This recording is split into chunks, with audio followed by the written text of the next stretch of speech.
কারণ শিক্ষানীতি পরিবর্তনের কথা আসছেই বা কেন? স্বাধীনতার 50 বছর পার হয়ে গেছে, বেশিরভাগ মানুষ মুসলিম, আমরা মুসলিম পরিবারের সন্তান।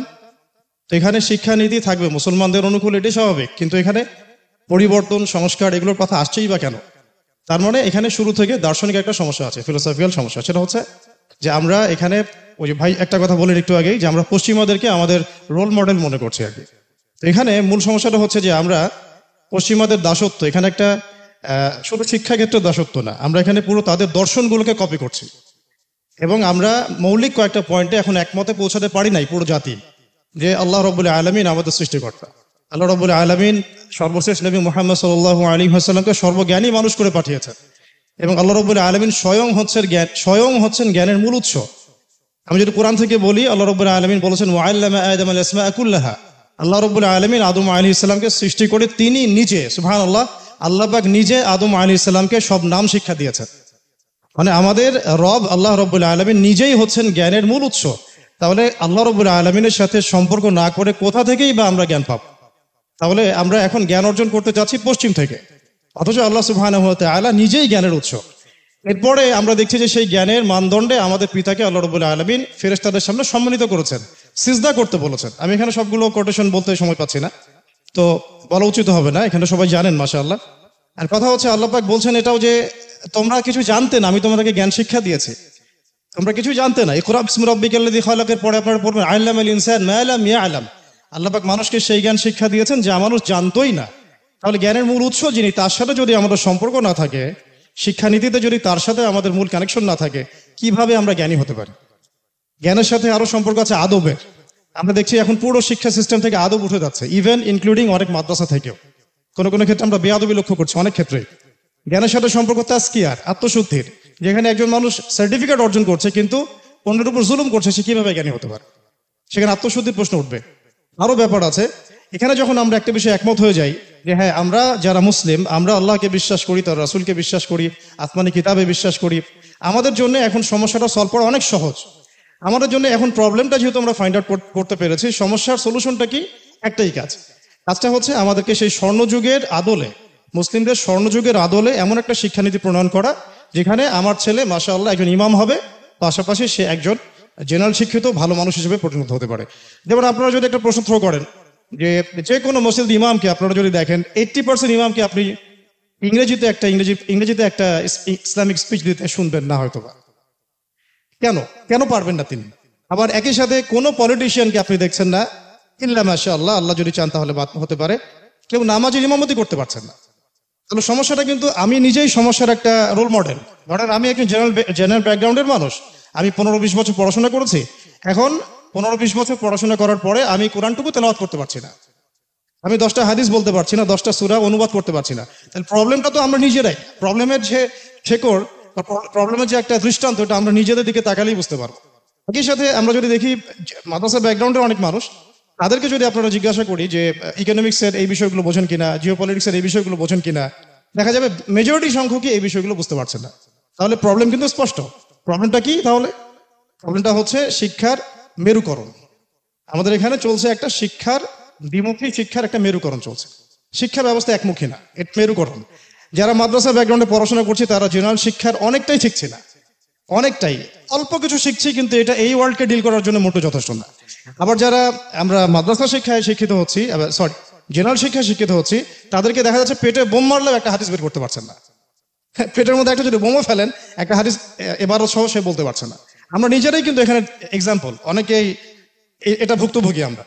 এখন আমাকে বলেন যে সেই ব্যক্তি যদি আলেম হতে চায়, তার কোনো রাস্তা খোলা নাই কিন্তু তার সামনে, সে কিন্তু আবার 15 বছর পিছনে গিয়ে মাদ্রাসায় ভর্তি হতে পারবে না। তাহলে সলিউশনটা এখানেই ছিল যে আমরা যদি এই দ্বিমুখী শিক্ষা ব্যবস্থাটাকে একমুখী করতে পারি, বা এখানে যে ত্রুটিগুলো আছে উভয়মুখী ত্রুটি, এটাকে যদি সংস্কার করতে পারি, প্রবলেম সলভ হয়ে যায়। এই প্রবলেম সলভটা সবচেয়ে শ্রেষ্ঠ একটা মাধ্যম হচ্ছে রাষ্ট্র। যদি রাষ্ট্র চায় এবং রাষ্ট্রের যদি একটা এর প্রতি সুদৃষ্টি থাকে, এই কাজটা আমার মনে হয় যে 80% টান সহজ হয়ে যায়। কিন্তু দুর্ভাগ্যজনক হচ্ছে এই যে 15 বছরের কথা বলছেন, 15 কেন, আপনি আরো 15 বছর পিছনে যান, কেউই করেন এই কাজটা। শুধু এই বিগত সরকারকে দোষ দিয়েও কোনো লাভ হবে না। তার আগে যারা ছিল তারাও এই কাজটা করে নাই, অ্যাজ সিম্পল অ্যাজ দ্যাট। তারপরে তার আগে যারা ছিল তারাও কিন্তু এই কাজটা করে নাই। বিগত 50-60 বছর থেকে একই সিলসিলা চলে আসছে, দ্বিমুখী শিক্ষা ব্যবস্থাকে একমুখী করা হচ্ছে না। বা তাদের ত্রুটিগুলোকে ফাইন্ড আউট করে সেখানে কাজ করা হচ্ছে না। কি সমস্যা যদি একটা মাদ্রাসার ছেলে ইংরেজি শেখে, কি সমস্যা? সে যদি সায়েন্স শেখে, সমস্যাটা কোথায়? সে যদি ইকোনমিক্স শেখে, তাহলে সমস্যাটা কোথায়?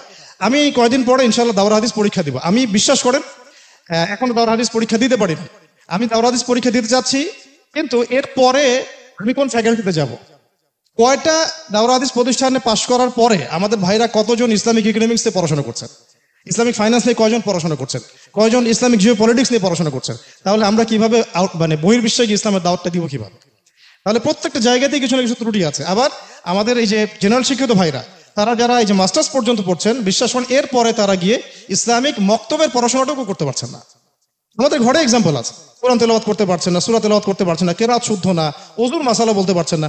তাহলে আমাদের এখানে প্রিয় উপস্থিতি যারা আছেন, আমার চেয়ে আপনারা অনেক বিজ্ঞ, আমি শুধু পয়েন্টটা টাচ করছি যে এখানে এই দ্বিমুখী শিক্ষার যে মেরুকরণটা, এটা রাষ্ট্রে যেই আসুক, গভর্নমেন্ট এখন XYZ হুএভার হি ইজ, এটা আমার কাছে প্রশ্ন না। প্রশ্ন হচ্ছে যে যেই আসুন, যারাই থাকুন, এখানে দ্বিমুখী শিক্ষাটাকে একমুখী করার চেষ্টা করুন, অথবা দ্বিমুখী শিক্ষার মধ্যে যে প্রবলেমগুলো আছে এটাকে ফাইন্ড আউট করে নিজ নিজ ঘরানার মধ্যেই সংস্কার নিয়ে আসুন। এটা কিন্তু খুব সহজ এবং মানে আমার কাছে মনে হয় গঠনমূলক সমাধান হবে বটে ইনশাআল্লাহ। আর এটা করাটার জন্য আমি কয়েকটা জাস্ট আমার পক্ষ থেকে কয়েকটা নোট লিখে আনছি। আমি বলছি যে দুটো পদ্ধতি এখানে খুব মানে ফলপ্রসূ হতে পারে। যে মাদ্রাসা শিক্ষা ব্যবস্থায় যে কারিকুলামটা আছে, এই কারিকুলামটার মধ্যে যে জেনারেল শিক্ষার প্রয়োজন, এই প্রয়োজনীয়তা পূর্ণ এই সাবজেক্টগুলোকে অ্যাড করে দেওয়া যায়, এটা একটা কিন্তু সহজ সমাধান হতে পারে। অথবা আমাদের এই যে জেনারেল শিক্ষিত ভাইদের যে কারিকুলামটা, এই কারিকুলামের মধ্যে একদম প্লে থেকে নিয়ে মাস্টার্স পর্যন্ত গ্র্যাজুয়ালি ইসলামিক শিক্ষাটাকে কিন্তু অ্যাড করা যায়। কিন্তু এখানে আরো প্রশ্ন আসবে। আমরা এই তাত্ত্বিক কথাবার্তা বলছি, হয়তো এখানে আসছি বসছি, এই কথাগুলো উপর মহল পর্যন্ত যাবে, তারপর দেখা যায় আবার ঠান্ডা হয়ে যায়। ফেসবুকের যুগ, স্ক্রল করতে থাকে, 5 মিনিটের মধ্যে সব মাথা থেকে গায়েব হয়ে যায় মানুষের। কথা হচ্ছে এই কথাগুলোর ইমপ্লিমেন্টটা কোথায়? এরকম আমাকে একটা প্রতিষ্ঠান বাংলাদেশে দেখান যেখানে প্লে গ্রুপ থেকে নিয়ে একেবারে মাস্টার্স পর্যন্ত জেনারেল এবং ইসলামিক এই দুটো এডুকেশনটাকে কম্বাইন করে একটা সিলেবাস দেওয়া হয়েছে। বাংলাদেশে আমাদের ভাইরা এখানে আছে, প্রকাশনা সংস্থার অনেক ভাই আছেন। আমি যদি বলি যে ঢাকায় আমি একটা জায়গায় কিনেছি, এত বিঘা, এখানে কনস্ট্রাকশন দাঁড় করিয়েছি, এখন আপনারা কি আমাকে প্লে থেকে নিয়ে মাস্টার্স পর্যন্ত একটা গঠনমূলক সিলেবাস দিতে পারবেন? প্রত্যেকটা ক্লাসে আমি কোন কোন বই কোন কোন বাচ্চাকে পড়াবো? না, আমার কাছে কিন্তু নাই। কোন কোন ক্লাসে আমি কোন কোন বই কোন কোন বাচ্চাকে মানে কোন সেমিস্টারে কি পড়াবো, কোনো গঠনমূলক সিলেবাস কিন্তু নাই। মালয়েশিয়াতে আছে, সৌদি আরবে আছে, ইউনাইটেড কিংডমে আছে, ইভেন অস্ট্রেলিয়াতে আছে। এখন দেখা যাচ্ছে আমেরিকার মতো কান্ট্রি এগুলো লঞ্চ করছে, কিন্তু আমাদের দেশে এখন পর্যন্ত আমরা এমন কোনো সিলেবাস লঞ্চ করতে পারলাম না যে আমার বাচ্চাকে আমি প্লে থেকে মাস্টার্স পর্যন্ত পড়াবো। প্রত্যেকটা ক্লাসে সে ইসলামিক বইগুলো পড়বে জেনারেলের সাথে সাথে। কোনো কারিকুলাম, কোনো সিলেবাস, তাত্ত্বিক কথাবার্তা আমরা বন্ধ করি। আসেন মূল জায়গাটাতে আসি। আমাদের কাজ আমি শেষ করে দিয়েছি 2 মিনিটে। জাস্ট মূল কথাটা হচ্ছে, যদি মাদ্রাসা শিক্ষার মধ্যে আমরা জেনারেল সাবজেক্টগুলোকে, উপকারী সাবজেক্টগুলোকে অ্যাড করতে পারি, সমস্যা অনেকটা সলভ হয়ে যায়।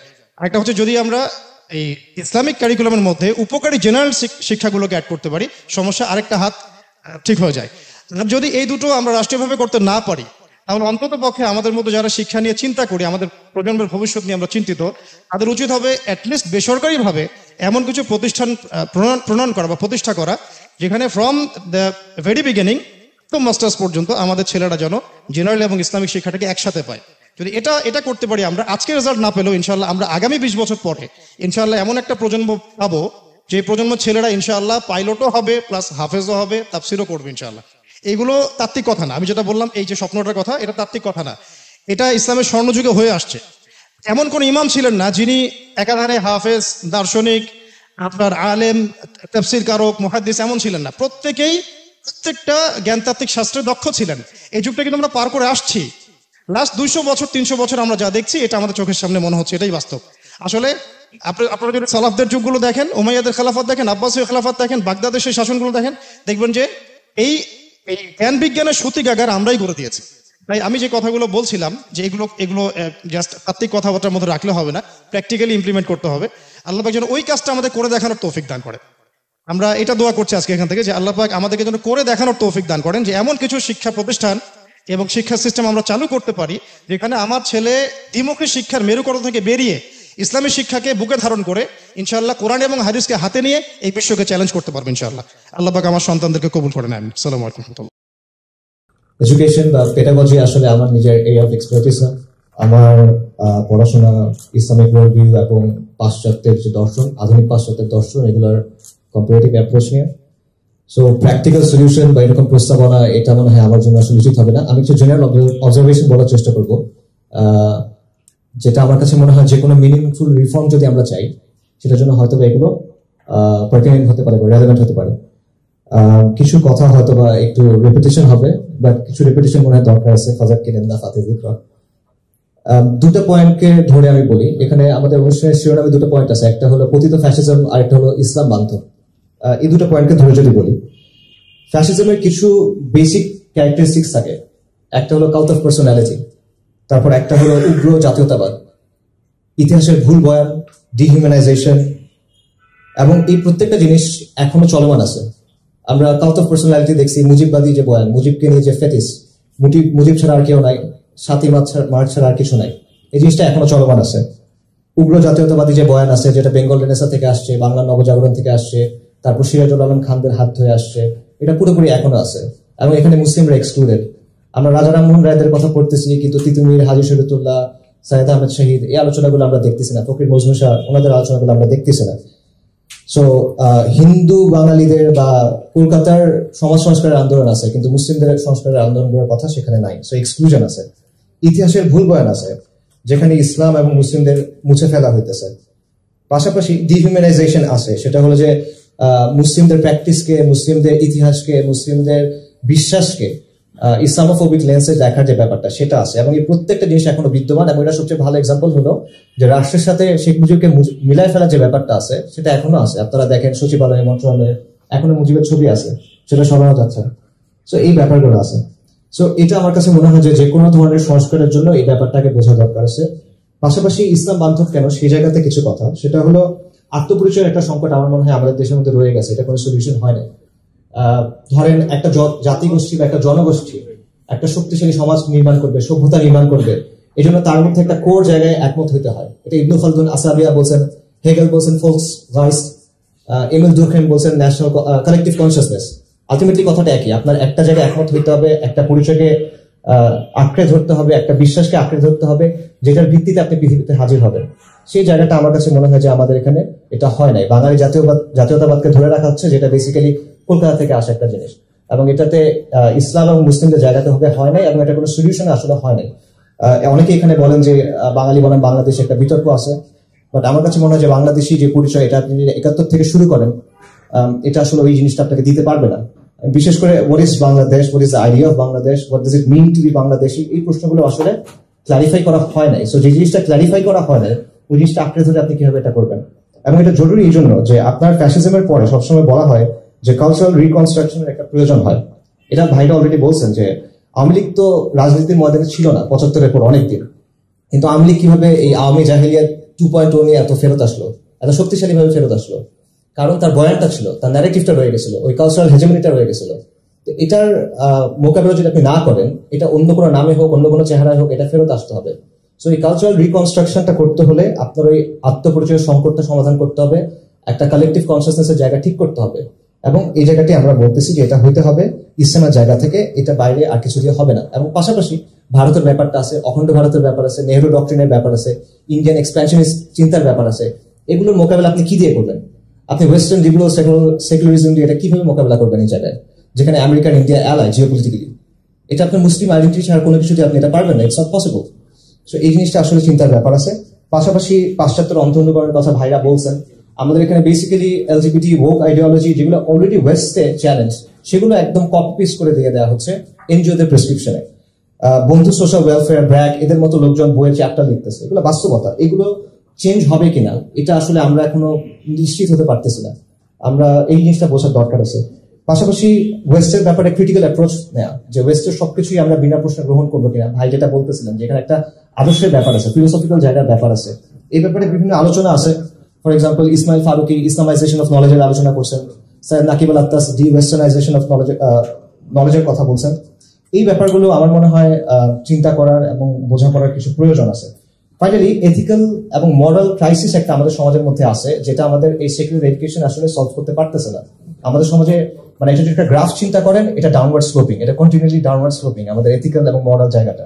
তো এই জায়গাটা আপনি কি দিয়ে ফিল আপ করবেন? এটাকে আপনি বাঙালি জাতীয়তাবাদ বা এই ধরনের কোনো কিছু দিয়ে ফিল আপ করতে পারবেন? তো এখানেও মনে হয় ইসলামের জায়গাটাই আসলে আমাদের ঘুরে ফিরে আসতে হচ্ছে এবং সেটা ইন্টিগ্রেট করতে হচ্ছে। ফাইনালি আমি যেটা বলবো সেটা হলো যে প্রপার পেডাগজিক্যাল কোনো অ্যাপ্রোচ আমার কাছে মনে হচ্ছে যে নেওয়া হচ্ছে না। যে আমাদের যে শিক্ষা কমিশন করা হচ্ছে সেখানে আমরা দেখতেছি কিছু সেকুলার ইন্টেলেকচুয়ালস আছেন, কিন্তু তারা আসলে পেডাগজির লোক তো না। তো এই জিনিসটা আসলে কেন হচ্ছে এটা ক্লিয়ার না, এবং তাদের চিন্তা ভাবনার জায়গাতেও যখন বলা হচ্ছে যে এরা তো আসলে ওই চিন্তাগুলোই ধারণ করেন যেগুলো আগে প্রতিবাদ করা হচ্ছে, তখন বলা হচ্ছে যে আমাদের কথা বলতে দেওয়ার সুযোগ নাই। বলা হচ্ছে যে টিআইবি থেকে ফর এক্সাম্পল বলা হয়েছে যে মৌলবাদীরা সরকারের সাথে আঘাত করছে বা সরকার মৌলবাদীর সাথে আঘাত করছে, যখন শিক্ষা কমিশনের কিছু বিতর্কিত মানুষকে নিয়ে প্রশ্ন তোলা হয়েছে। সো এখানে সিস্টেম্যাটিক ইসলামোফোবিয়ার একটা ব্যাপার আছে, যে মুসলিমরা যখনই সমাজে তার বিশ্বাসের জায়গা থেকে কথা বলতেছে তখন বলা হচ্ছে যে এটা আসলে মানে মৌলবাদ, উগ্রবাদ এটসেট্রা এটসেট্রা। সো এই ব্যাপারগুলো আমার কাছে মনে হয় চিন্তা করার দরকার আছে যদি আমরা আসলে কোনো মিনিংফুল সংস্কারের কথা চিন্তা করি। Thank you.